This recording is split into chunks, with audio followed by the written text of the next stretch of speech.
Today we will perform the experiment on CRO to measure the peak value, time period, and then find out the various quantities related to the alternating current. Now on the CRO, there is one waveform called as alternating current. Now I have explained in the practical what are the knobs on the CRO. I will once again explain the major knobs of the CRO here. There are two channels, channel 1 and channel 2, and there are two different knobs for these two channels. This is called as a volts per division. Volts per division. There are marking here. This is in voltage 10, 5, 2, 1, 0.5, 0.2, 0.1 like that, and some below are in millivolts. Now this knob particular is for the movement of waveform up down movement. This is for the second channel. Now there are two knobs. One is ground, one is for AC/DC. If I press this, there is a horizontal line, and we have to adjust it to the center line of this CRO grid. This is called as CRO grid. There are 1, 2, 3, 4, 5, 6, 7, 8, 9, 10 divisions on the horizontal line and 8 divisions on the vertical line. So here is one knob. We can displace it in horizontal direction. This knob particular. This knob for vertical movement like this. Right? And if we unpress this ground, then we will see our waveform. Now there is one more knob. It is called as a time per division. Means the distance of the waveform can be adjusted. This knob will adjust the amplitude like this. See, knob is reduced, the amplitude is increased. The product will remain same. The number of divisions into volts per division will remain same. So if we reduce it, the waveform will become smaller.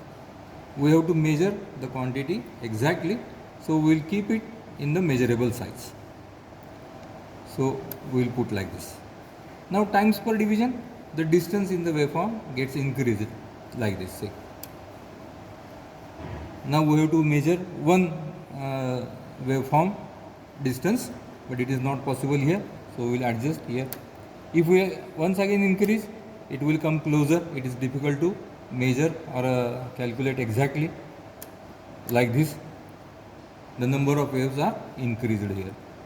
Now we have to put the knob like this so that we can get correct number of waveforms there. So exactly one waveform should be there. Now here is one waveform. We will adjust by this horizontal knob, horizontal movement, and we will measure the distance from 0. It is increased from here to here. So in some method it is measured between two peaks also like this. So we can adjust this peak and this peak. This measurement is also correct. Between these two zeros it is also correct. No problem. So adjusting with 0 to the reference level, it will be easier. Now 1 division, 2, 3, 4, 5 and 5.3 small divisions. So 0.6. So 5.6 is the number of divisions. 5.6 is number of divisions. See the knob here on 0.2. So I will write here time period 5.6 divisions. Time per division is 0.2 seconds per division.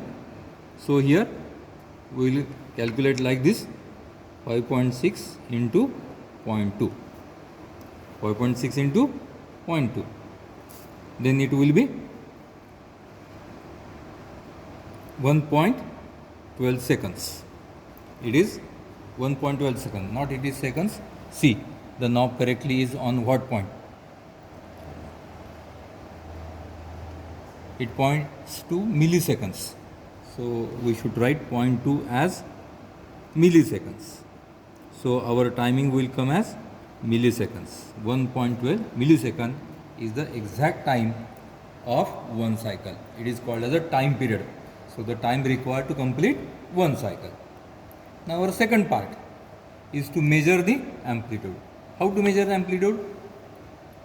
For this, we will adjust the waveform like this on the central vertical line and measure the divisions 1, 2, then 2 divisions here. So that is 0.4. So 2.4 number of divisions. And where is the knob? This knob is on 0.2. 0.2 volts per division. So 2.4 into 0.2, it is 0.48. It is 0.48 volts. This is the peak value. Now from this peak value, we will calculate the remaining values in the manual, as RMS value is 0.707 of the peak. That is, you have to calculate 0.707 into 0.48. Then average value is 0.637 into peak value, that is 0.637 into 0.48. You should calculate it. Frequency is 1 upon time period, that is 1 upon, what is the time period we have measured? 1.12 millisecond. So 1.12 milli, so that is into 10 raised to minus 3. So whatever the frequency, you should calculate. From RMS and average, you should find form factor as RMS upon average and peak factor as peak value upon RMS value. So this calculation you should do in your manual or on a rough page. You should not Xerox any pages of the manual. You should just take these values in a rough case, because for the term work in the Google form I will ask the questions on this particular. One more method to find this amplitude or magnitude is that press this XY button. There will be a vertical line. So move this vertical line here to the central vertical line and measure that. That is once again 1, 2 and 2.4. So 2.4 divisions same multiplied by the knob of 0.2. So that is 0.48 volts. This is our peak value in this case. Now this part shown here is called as a signal generator.